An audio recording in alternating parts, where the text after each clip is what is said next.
News 18 India. Lok Sabha में आज श्वेत पत्र पर नियम 342 के तहत करीब 8 घंटे तक चर्चा होने वाली है। लोकसभा में चर्चा की शुरुआत झारखंड से बीजेपी के सांसद निशिकांत दुबे करेंगे। चर्चा के दौरान निशिकांत दुबे के अलावा सुनीता दुग्गल, इनके अलावा तेजस्वी सूर्या, जयंत सिन्हा समेत दूसरे सांसद भी श्वेत पत्र पर बीजेपी की तरफ से अपनी बात रखते हुए दिखाई देंगे।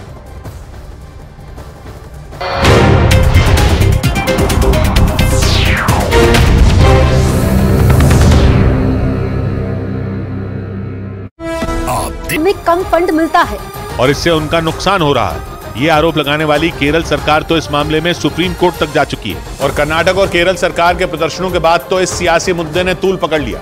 जंतर मंतर पहुंचे दिल्ली के मुख्यमंत्री ने भी केंद्र सरकार पर निशाना साधा और केंद्र पर आर्थिक भेदभाव का आरोप लगाया। क्या आप कर्नाटका के, दिल्ली के, पंजाब के, वेस्ट बंगाल के लोगों को अपना नहीं मानते?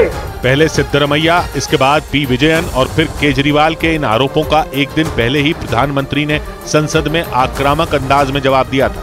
हमारा टैक्स, हमारे मनी किस भाषा में बोला जा रहा है?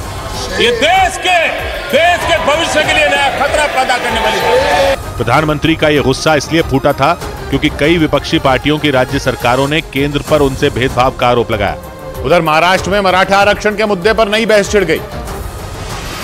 मराठा आरक्षण के मुद्दे पर महाराष्ट्र में मंत्री पद से इस्तीफा देने वाले छगन भुजबल ने मराठा आरक्षण के लिए अलग से कोटा बनाने की मांग की। एनसीपी नेता छगन भुजबल ने मराठा समुदाय को ओबीसी कोटे से आरक्षण दिए जाने को ओबीसी समुदाय में शामिल बाकी जातियों के साथ अन्याय बताया। अलग से आरक्षण दे दो मराठा समाज को, मगर बैकडोर एंट्री से जो है ओबीसी को उसमें मत घुसाओ। मध्य प्रदेश के छतरपुर में पुलिस और प्रशासन ने छापेमारी कर भारी मात्रा में अवैध पटाखे बरामद करने का दावा किया। इस दौरान बड़ी संख्या में विस्फोटक भी जब्त किए गए। पुलिस के मुताबिक हरदा की घटना के बाद अवैध पटाखों के खिलाफ जारी अभियान के तहत ये कार्रवाई की गई। सभी के खिलाफ सख्त से सख्त कार्रवाई की जाएगी।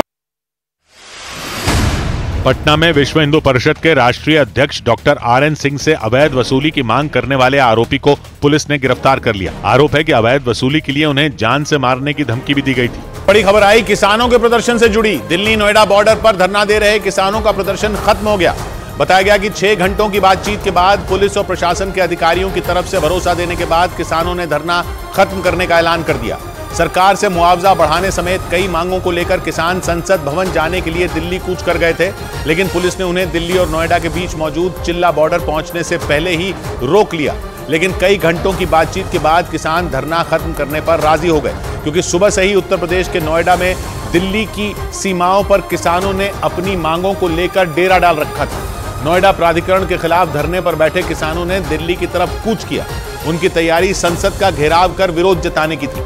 जानकारी के मुताबिक पिछले 60 दिन से अपनी मांगों को लेकर किसान नोएडा प्राधिकरण के दफ्तर के बाहर धरने पर बैठे थे और जब इनकी मांगों को नहीं माना गया तो हजारों की संख्या में किसान दिल्ली कूच कर गए।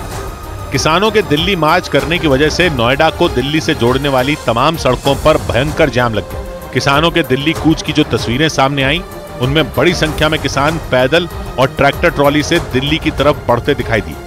महिलाओं का जत्था भी नारे लगाते हुए तेजी से सड़क पर बढ़ता नजर आया। इसके बाद पुलिस और प्रशासन ने जगह जगह किसानों को रोकना शुरू किया।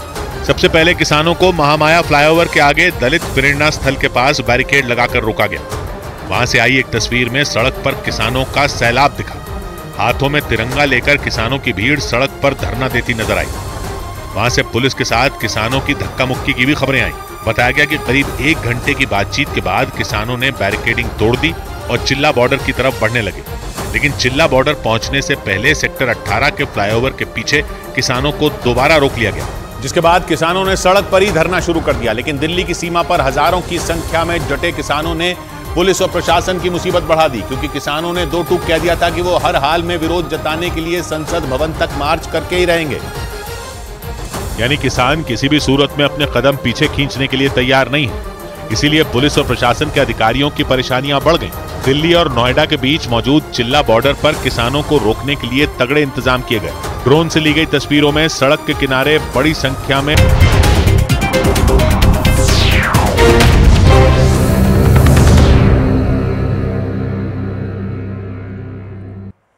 महाकोश कच्ची घानी सरसों तेल और रिफाइंड सोयाबीन ऑयल चुनो सही।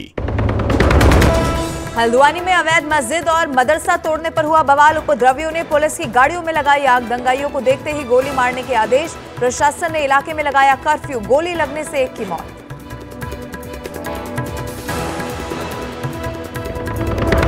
प्रधानमंत्री की जाति को लेकर राहुल के बयान पर राष्ट्रीय पिछड़ा वर्ग आयोग के चेयरमैन हंसराज अहीर का पलटवार। बोले ओबीसी समुदाय से माफी मांगे राहुल गांधी। जितनी बड़ी बयानबाजी की उन्होंने, इतनी बड़ी ओबीसी कम्युनिटी की जाति के बारे में, उस जाति से माफी मांगी राहुल जी ने। पाकिस्तान की नेशनल असेंबली के चुनाव में हो सकता है बड़ा उलटफेर। कुछ घंटों के बाद होगा औपचारिक ऐलान। वोटों की शुरुआती गिनती में पीटीआई नवाज शरीफ और बिलावल भुट्टो की पार्टी को पछाड़ते हुए बहुत आगे निकलती दिख रही है।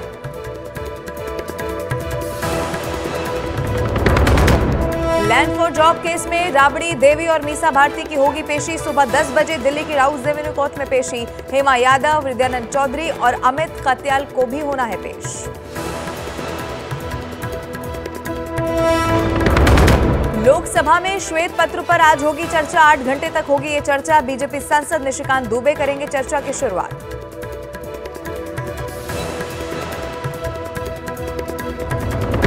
चंडीगढ़ में किसान नेताओं, सीएम भगवंत मान और 3 केंद्रीय मंत्रियों की हुई बैठक। किसानों की मांगों पर हुई चर्चा। किसानों का 13 फरवरी के आंदोलन को कायम रखने का ऐलान। महाकोश कच्ची घानी सरसों तेल और रिफाइंड सोयाबीन ऑयल चुनो सही।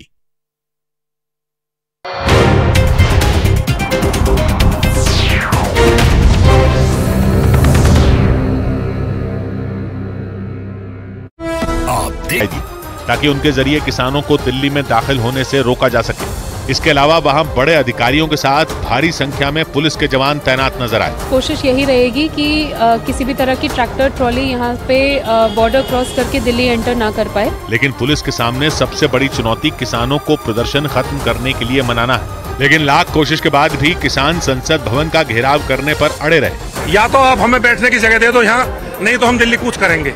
हमारे जो कई हजार लोग आपने पकड़े हुए हैं उनको छोड़ दो, यहाँ से हिलने वाले नहीं है। किसानों के मुताबिक जब सरकार जमीन लेती है तो मुआवजे का 10% पैसा काट लेती है। उसके बदले किसानों को जमीन दी जाती है। लेकिन किसानों का दावा है कि सरकार पैसा तो 10% काटती है जबकि जमीन 5% के बराबर की कीमत की देती है। इसीलिए किसानों की मांग है कि सरकार जितना पैसा काटती है उन्हें उतने पैसों की जमीन दी जाए। और अपनी इसी मांग को लेकर किसान दिल्ली में संसद भवन का घेराव करने निकल गए। लेकिन जब नोएडा में पुलिस ने उन्हें रोका तो हजारों की संख्या में किसान सड़क पर ही धरने पर बैठ गए। इसकी वजह से दिल्ली और नोएडा को जोड़ने वाली सड़कों पर भयानक जाम लग गया। क्योंकि दिल्ली की तरफ बढ़ते किसानों को रोकने के लिए पुलिस ने जगह जगह बैरिकेड लगा दिए। कई सड़कों को बंद करना पड़ा।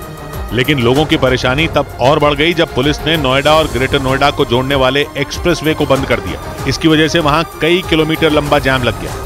गाड़ियां सड़कों पर चलने के बजाय रेंगती नजर आई। ये रास्ता जो कि ग्रेटर नोएडा से नोएडा की तरफ आता है, महामाया फ्लाईओवर के पास इसको यहाँ पर रोका गया है क्योंकि आगे किसानों का धरना प्रदर्शन चल रहा है। हालांकि किसानों को चिल्ला बॉर्डर तक पहुंचने से पहले ही पुलिस ने दलित प्रेरणा स्थल के पास रोक लिया। धरने पर बैठे किसानों को प्रशासन के अधिकारी मनाने में जुटे रहे, लेकिन किसान अपनी जगह से टस से मस नहीं हुए। किसानों का आरोप है कि कई दिनों तक प्रदर्शन के बाद भी उनकी मांगे नहीं मानी गई। इसी वजह से दबाव बनाने के लिए एक दिन पहले 7 फरवरी को किसान महापंचायत बुलाई गई और उसी महापंचायत में अगले दिन दिल्ली में संसद भवन तक विरोध मार्च निकालने का ऐलान किया गया। लेकिन किसानों के इस मार्च की वजह से नोएडा की ट्रैफिक व्यवस्था पूरी तरह चरमरा गई। उधर महाराष्ट्र के नवी मुंबई में उस वक्त हड़कंप मच गया जब एक बेकाबू बस ने कई गाड़ियों को एक साथ टक्कर मार दी। इस भीषण हादसे की रोंगटे खड़े कर देने वाली तस्वीरें भी सामने आई। और उन तस्वीरों में दिखा कि तेज रफ्तार में आई उस बस ने एक माल ढोने वाली गाड़ी में जोरदार टक्कर मार दी। इस दिल दहला देने वाले हादसे से कुछ देर पहले के वीडियो में 2 लोग बड़े ही आराम से उस माल ढोने वाली गाड़ी से सामान उतारते दिखे। एक आदमी गाड़ी के अंदर से लोहे का सामान उठाकर नीचे खड़े शख्स को थमाता दिखाई दिया। इस दौरान पास में ही एक स्कूटर सवार भी नजर आया। उन लोगों को बिल्कुल भी अंदाजा नहीं था कि अगले ही कुछ सेकंड में वहां क्या होने वाला। माल ढोने वाली गाड़ी से सामान उतार रहा वो आदमी एक बोरी को उठाने ही वाला था कि इतने में उसे किसी अनहोनी की आशंका हुई। उसने गाड़ी की बाईं ओर झांककर देखा तो सामने उसे मौत की शक्ल में वो बेकाबू बस नजर आई। बस इतना पास आ गई कि सामान उतार रहे दोनों आदमी सब कुछ छोड़ छाड़ कर वहां से भागे।